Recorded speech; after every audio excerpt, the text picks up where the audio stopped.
Hello everyone, we're going to install some Python packages that we'll be using this week. The first one's going to be requests, so just like in previous weeks we will use pip to do these package installations. So to install requests, simply pip install requests, hit enter. I'll probably get a warning that my pip is out of date. I probably should update it.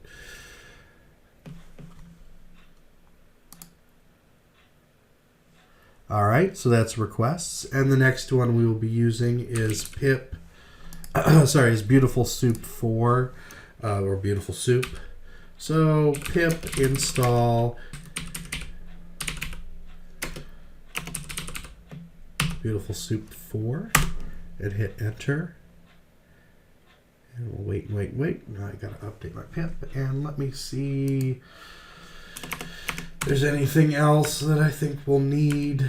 We're not going to be using Selenium, and we're not going to be using LXML. I'm going to get very specific this week on the readings because the chapter in Automate the Boring Stuff talks about a bunch of stuff that we're not going to do. We're mainly concerned about parsing web pages using BeautifulSoup and grabbing that web page using requests. So that should be it. If there's anything else, I'll post it in the other videos.